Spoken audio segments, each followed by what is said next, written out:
by opening up to maybe learning another language, you actually can also open yourself up to like having other career opportunities, in a non-English speaking country.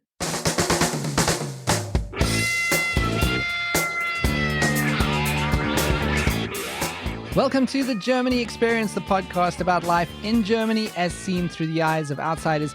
I'm your host, Sean, and get in touch with me. Go to thegermanyexperience.de/contact or send me a mail, info@thegermanyexperience.de, or on my website, thegermanyexperience.de, you can find a little microphone in the bottom right-hand corner of the screen. If you click on it, you can leave me a voice mail message. Now, before we get into the show today, I know that many of you are just starting out learning German. So I was looking around at ways to help you learn German. I was looking for things that might be of interest to you who might be at the beginning of your learning German ways. So there are many classes that you can take. There are lots of apps that you could do. But I was looking for something that was maybe a little unconventional. And then I came across this course called German Uncovered through a recommendation. It's a course by Fluent Language, and you learn German by reading a story. So what happens is you read the story, and then after each chapter, you learn vocabulary and grammar based on what you just read in the story. And it's done by means of video tutorials and a lot of different kinds of course material. It's intended for complete beginners, and it will have you at an intermediate level by the time it ends. Now, I honestly wish I had something like this when I started learning, because I don't do well with structured courses. In fact, I didn't do well with structured courses when it came to learning German. It was always such a mission, sitting through these lessons that had no context. It was just learning random German grammar and vocabulary. So this is a really cool way to do it, because if it was in a story and you learn the language organically, then I think that would have kept me far more engaged. Now, even though my German is too advanced to do this course, I know it sounds like a humble brag, but unfortunately it is. I like the concept of German Uncovered so much that I decided to become an affiliate partner for the course. So if you want to check it out, go to thegermanyexperience.de/fluent. That's thegermanyexperience.de/fluent, FLUENT. And if you do decide to sign up for the course, do it through this link, because not only will you be signing up for a great course, but you will be helping the German Experience podcast too. Links are in the show notes. Now, here's a news story that I saw on Guardian recently, and it just, I don't know what to think of this. So there's a German town called Halberstadt, and fans there got together a few weekends ago to hear a chord change in a piece of music. Now, some background. There is apparently a music composition being played in the church in Halberstadt by the church organ that's called organ/ASLSP, parentheses, as slow as possible. I mean, you're starting to get a feeling for the pretentiousness of this piece. And it's by a composer named John Cage. Now, this piece started in 2001, and it will be played until the year 2640. That means the song lasts a total of 639 years. And the chord change on Saturday was the first chord change in 6 years and 11 months. And so, of course, people were excited. They even queued to get in. Now, looking at the pictures inside the church, there doesn't seem to be sufficient social distancing. But screw it. This is the first chord change in 6 years. So just cram in there, people. Wear your masks and cram in there. So here's a description of how this whole thing works from the Guardian article. Organizers say the performance is one of the slowest realizations of an organ musical piece. They sound proud about that. A compressor in the basement is used to blow air into the organ to create a continuous sound. When a chord change happens, it's done manually. On Saturday, soprano singer Johanna Vargas and organist Julian Lemke changed the chord. You know what would be funny is if they hit a wrong note. We're like, no, we have to start it again. don't screw this up, Johanna Vargas and Julian Lemke. But my absolute favorite about this whole thing is this quote from the Guardian article. The new sound reminded some listeners of the metallic buzz inside a ship's engine room. What in God's name is this musical piece? It reminded some listeners of the metallic buzz inside a big ship's engine room. I need to speak to whoever they quoted on that. That I think is the quote to end all quotes. By the way, if you're in for a fun trip, the next chord change is planned for 5th of February 2022. But if you're one of those people who prefers songs to get to the chorus quickly, you might want to give this one a skip. Or if you're someone who likes to dance along to musical pieces.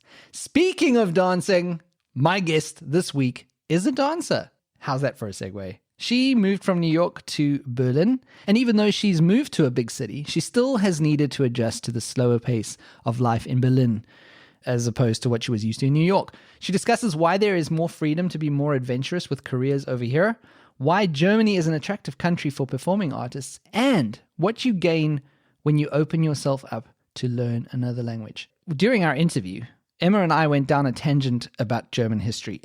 It didn't fit for this episode, but our discussion will appear in your feeds during the week as a bonus episode, so look out for that.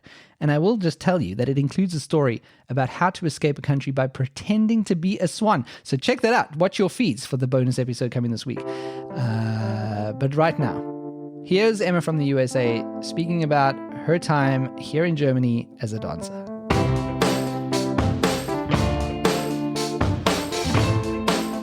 So you are a professional dancer. Mm-hmm. Yes. Yeah. Right. So maybe before we get to your Germany story, maybe you can take me through your background, how you grew up, how you got into dance, and maybe take me through that. Yeah. So I've danced since I was very little, since I was 5. And so now when I tell people, I'm like, I've been dancing for over 20 years. They're like, what the heck? Like, no one our age has done something for 20 years. But so Right. I've done it my whole life. And I did a mix of, I always like went back and forth between training in both like classical dance, like ballet, and then training in more like theater, stage dance, kind of the stuff that you would see on those like dance competitions, like So You Think You Can Dance, kind of that sort Right. of form. So I kind of always Right. like balance the mix of both. And then I just like did it from when I was 5 to when I was 18. I got my bachelor's in dance from the University of Michigan in the US, and then was kind of just like, okay, well now let's just work and see what happens. Yeah. So it's kind of been it's a long time coming. It was kind of like inevitable that I'd try it. Yeah. So why did you start at the age of, I think, did you say 5? Yeah. My older sibling danced, and I like wanted to take the classes too. Yeah. So I took the classes and I really liked them. And then I think I have a feeling my mom just really liked that both my older sibling and I like could take dance classes, so she could just drop both of us off at the dance studio, and then she could like leave. Do And then whatever it is that she does when she doesn't have the kids with her. Yeah. yeah. And so I knew I liked it. I love music. And so Mhm. I think actually like I fell in love with dancing because I love music, and it like makes me feel so much that it was only natural that I would want to like learn rhythm, that I would want to Yeah. learn coordination, that I would want to learn like musicality and expression. And I think dance was just like another instrument. Yeah. Yeah. So then you got you studied dance, and then how did you end up in Germany? How does that part of the story work? I had like gotten my first full-time dance contract. I was like I had finished college, was in New York for 1 year, and then like was like I wanted full-time dance job, and I got a contract with a German cruise line called Mein Schiff. And it's so so I got the job, and we had to rehearse in Berlin for a month and a half. So I flew from the US to Berlin, stayed in Mitte for a month and a half, and then went on board a ship. And so while I was like in Berlin for the rehearsals, I just really liked the city and just got a feel for how much like easier it is. I loved that no one did anything on Sundays. So that was my introduction to Germany. Yeah. What was the time like on the ship? Ships are a very interesting experience because you see the same people every single day, and my contract was 6 months long. Right. So I had a roommate for 6 months, lived on a ship, and it's kind of like living in a mouse cage because it's really tight quarters. Yeah. And most of my network was like in the United States. Most of my coworkers' networks was like in like Europe, like the European South African time zone. Right. But what ended up happening is during my contract, I was at a 12-hour time difference than everybody in my life. I would wake up in the morning. And I'd wake up early so I could like text my friends and my family at home. Yeah. So I could be like, how are you? I'm going to the beach today. And then I have a show. And so it got kind of lonely, but it was a nice experience. I got to see a lot of places. Yeah, that's the benefit. I know some people who had quite a few years on the ship actually, and that's very similar to what they told me. That you get to see a lot of places, but you also get fairly lonely, which is surprising to me because I would have thought if you're together with everyone so much that you kind of maybe build up some kind of family feeling with those Mhm. people to a degree. Mhm. But because you see them day in and day out and you eat with them, Mm, you have so little privacy that eventually what you crave is not like social time with people. What you end up craving is alone time when yeah, you can just do nothing. yeah, So and not have people in your face the whole time. yeah, yeah. Mm. But with that contract, which is unusual for most cruise contracts, I went to like 15 countries. It was very Wow. bizarre. Yeah. Wow. Yeah. Well, that's great. That's a great way to spend a few years, especially at the start of your career. And Yeah. you were dancing every day then.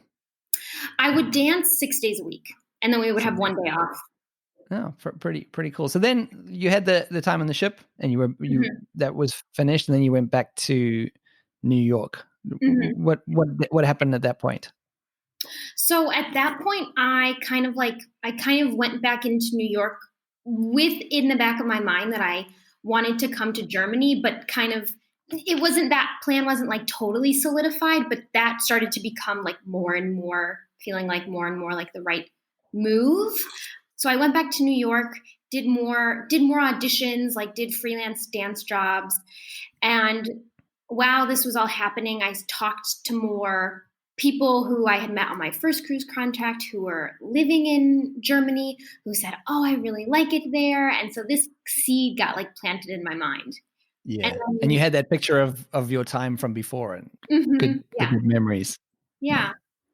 And so then I actually was like, okay, I was like, I want to do this, but I was like, I don't know if I have the money to do this yet. So I actually did another cruise contract as a dancer, but for like a totally different company.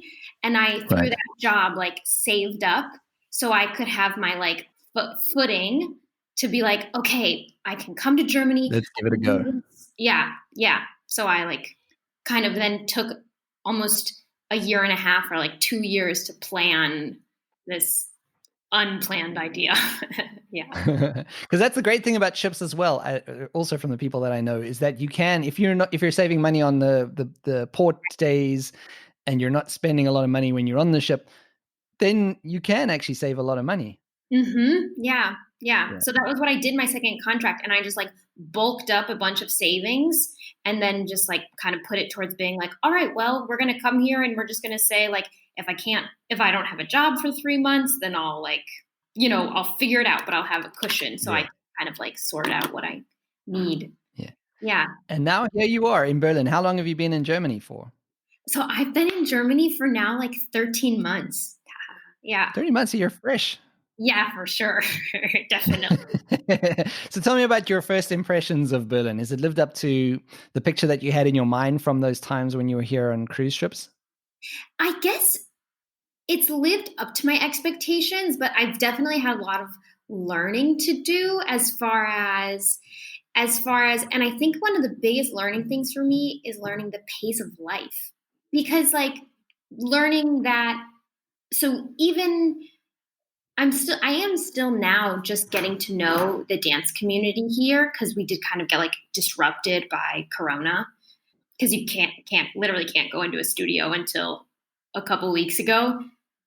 Even then, there can only be so many people in a class. So a class that used to be like 30 people is now 11. So that being said, it has definitely lived up to my expectations so far, but I'm having to get used to when people say, "Oh, not this week. We'll do it another week." Being like, "Oh, they're actually serious." Because like Friday night they want to hang out with people, and then maybe Saturday they're going to, I don't know, a picnic or going to have dinner with a friend, and then maybe on Sunday they're just gonna like sit in the park again. And so knowing that people say no because they want to have that free time as opposed to that Yeah. like hustle that I was used to has been Yeah. nice, but it is making my like nervous system have to reset. Reset itself. So you're in some ways you're longing for that faster pace. I I'm not actually. I'm having to relearn like how it like defines me, because I think people, at least the circle that I'm in Berlin, like the people don't define themselves by their work. They Yeah. Which maybe is like different from the States, right? super different from the States. Yeah. Yeah. When I was talking about it with someone this weekend, and it kind of even goes back to like, yeah, in the States, like your health insurance is covered by your job. So you want to have a good Yeah. job because then you're insured. And Yeah. here, because you're required to have health insurance regardless of your job, you are still a person, even if you don't have the dream job. That's a very good point, actually. I think that you've hit on something that's actually a very good point, and I've never thought of it that way before. Because it's the same in South Africa. The better job that you have, the better health insurance that you can Mm. have, and so the job becomes a lot more important. But here, yeah, like you say, it's maybe not that crucial. People can take breaks for a year, or they can switch jobs if they're not happy Yeah, pretty quickly and easily. And yeah, there's a yeah. lot more freedom, maybe. Yeah. Yeah. And so that being said, it's actually like this kind of reset of people here maybe like not caring about their career as much. It had me like first think through like how I feel as like a dancer and as an artist. It's made me feel quite motivated to try to continue to make the art and try to continue to, like have this be a part of my life, regardless of whether or not I have the big paying dance job, because Yeah. there's just that freedom to just do what you want with your free time. Yeah. So maybe it means like Yeah. having a podcast, or maybe it means dancing, Yeah. and just doing that. Yeah. So what are you doing at the moment? What is your day look like? Because you're here on a freelance visa, right? Yes. Yeah. So I've done a couple of jobs since I've moved here. So my visa is as a dancer, and then my visa is also to teach English, because I Okay. knew to begin with that I wouldn't be able to pay all my bills just dancing. 'Cause I just know that. And it's early still. I mean, you gotta get established and whatever else. Exactly. So what I had been trying to build up was like teaching English at a couple of schools in Berlin, also like teaching some English remotely during the Corona time, and then also building up like a dance teacher practice. So I got connected with the apps where you can, take online dance classes, and just starting to teach lessons there, be it like just dance conditioning or choreography. And it's at its like inception phases, but I think it has potential. And then I've done video projects, I've done photo like shoots with other creative people here. But yeah, so. Yeah, and you do. I see you do a lot of dancing on your Instagram channel as well. I think it's Mhm. Emma dances here on Instagram. Yeah. Yeah, so that's going pretty well. But so what do you find with the language? Do you find in Berlin in the dance circles that first of all, how good is your German? Ich lerne Deutsch. Genau. Ah, siehst Wir du? können, wir können ein bisschen auf Deutsch sprechen. Ich war Wow, dein Deutsch ist sehr gut. Yeah, I was with some people on Saturday and they asked me the same question. And so I did this, I did the same thing. I was like, I think, "So, du kannst du mir sagen, wie gut mein Deutsch ist?" yeah, that's pretty good. Did Yeah. you study before? Did you learn it before you came here, or was it just since you've been planning to come here? Just since when I came here a year ago, I knew that I wanted to speak German because I felt it would help me better integrate into the society and like feel comfortable. So I Yeah, just like, took German lessons within a week of coming here. yeah. And I've kind of like taken lessons scattered, but mostly I'll just sit with people and I'll let them speak German and then I'll just try my hardest. And then when I can't say it anymore, I'll just stop.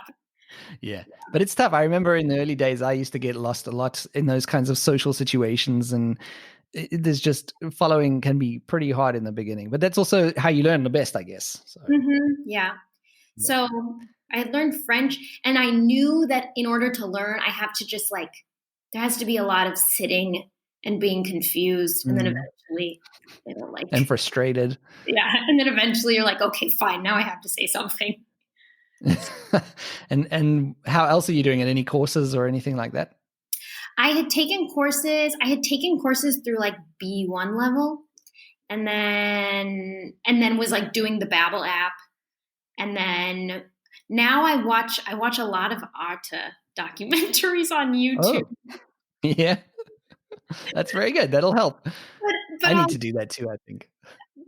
it's so funny because I watched one the other week with like a German speaker, and so I always just like nudge them, and I'm like, what's happening?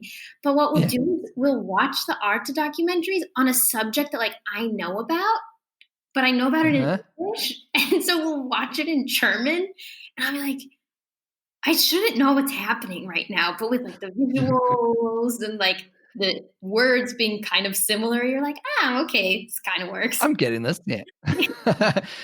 Yeah, but it's a good way to learn because their German is Hochdeutsch, of course, that they speak on those documentaries, and they're also they talk slower. I find on those kinds of documentaries, so it's a good way to learn.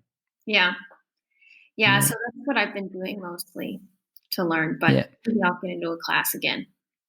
yeah. And at the same time, you're looking around for a high paying dancing job, or is that less on your mind? You're just kind of taking it day by day.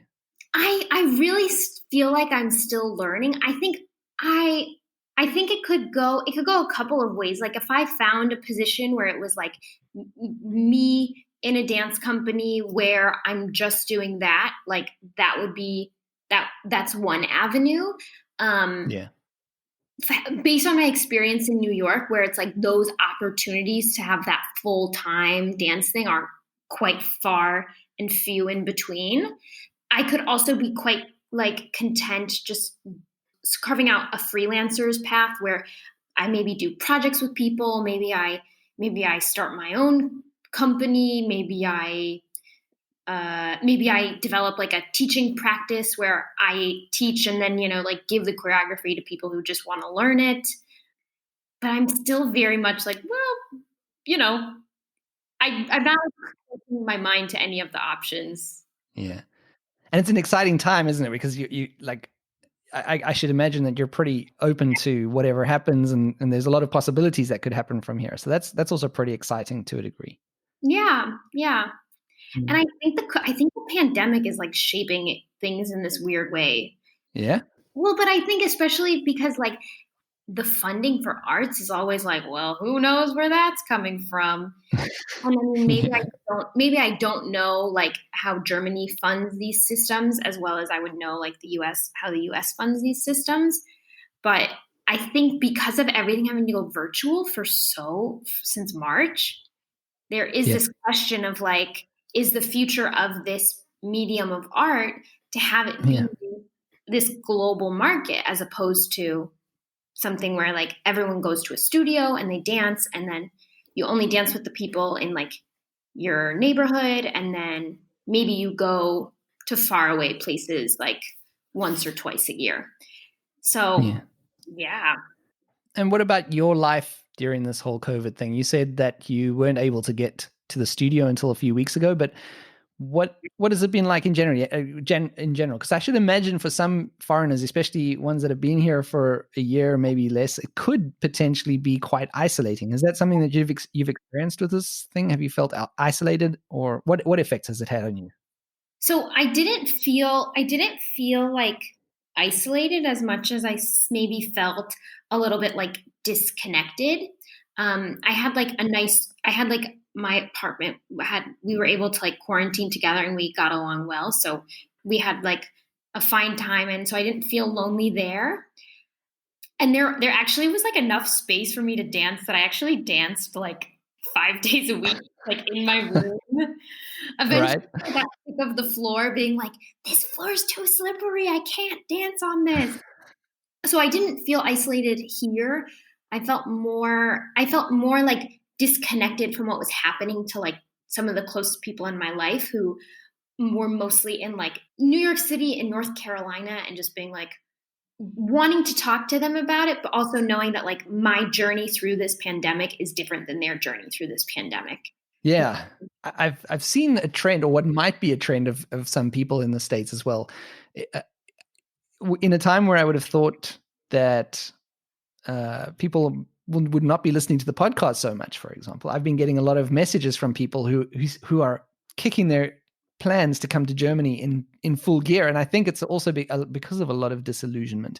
And I guess Germany is kind of attractive to people, maybe not only in the United States, but in a lot of places where people are disillusioned with the way that their governments are handling it. Do you see a lot of that with your friends and family, that they're looking potentially at other places, or not really? Um, so I honestly think no, which is weird to me. What I have gotten is I will get the message from people saying, "Oh, you've inspired me so much by moving overseas. That's very interesting to me, and I would love that opportunity." And then the first thing I always hear is, "I'd love to go to the United Kingdom, or I'd love to go to Ireland." Yeah. I'll say, if you want to do it, like you obviously want to, like build up the infrastructure, because most of the people saying this are other performing artists. That's just my Right. network. And to get the performing artist visas in the like English speaking world, you have to be like in the US, you have to be considered an Einstein genius. Really? Yes. So you have to be, and it's kind of, I don't know for sure, but in the UK, it's like kind of the same, where you have to be this super like top level artist to be considered someone that the country wants to have there. And so I've said to them, I'm just letting you know, I think the process there can be very costly with lawyers. It can be very challenging, and you can put your whole heart and soul into it, and they might still just say no. And I think also they don't think that like maybe there is the benefit of just knowing that what you lose by leaving the English speaking world, you gain by actually accessibility into the country. By opening up to maybe learning another language, you actually can also open yourself up to like having other career opportunities, in a non-English speaking country, even though Yeah. some people here speak English. Yeah, that's what I was going to say. So it is a trade-off. I think it is a trade-off for these kinds of things, because like I didn't realize that Germany would be potentially easier or uh, more accessible than other countries in Europe, for example, or around the world. So, but it does make sense, because it's Berlin is also quite a center for that kind of thing and for the arts. Mhm. And I do think that you're right. I think that you gain, like you said, a new language if you're willing to put in the effort, and also the cultural experience of going somewhere where they don't speak your native language, Mhm. and the experiences that you get are just, it's something that, whether you like it or not, whether you enjoy your time here after 2 years or 3 years, if you go home, you still have had that and still have gained something. Yeah, definitely. And I think it's a, I mean, obviously I'm here, but I think it was like a risk that I was willing to take of being like, maybe I'll put all this effort into learning a language and then be like, this isn't working. But I think, Yeah, you don't know until you try. you don't. That's true. So you said earlier that you were here on a freelance visa. Yes. Yeah. So just tell me more about that visa, and we've Mhm. just spoken about the accessibility of how it is, but tell me a bit about the details of the visa that you're here on. It's kind of inappropriately termed the artist's visa, but if you go online and you try to look up like artist visa. That's not what it is. But Germany, what they offer for freelancers who are working in like language teaching professions, in the arts, in journalism, and I think like doctors, dentists, that sort of thing. They offer a visa, but the one that I have is specifically for Berlin. And so the quote unquote artist visa is designed to bring artists like into Berlin to then have them enrich like the creative scene here, which is interesting because I actually don't think that I have the freedom to be like living all over Germany. Just Berlin. Yeah, which is kind of funny. I have to double check because I also have the language teacher visa. Maybe I could like go to a different city, but this creatives aspect of the visa is just for Berlin, which is got me a bit of a weird, right? That is weird. Your plans right now, after 13 months of experiencing Germany and being in Berlin, what are your general feelings? Is this still something that you want to see out for a while? I'm kind of feeling like in this for in like trying to build like a longer term life here.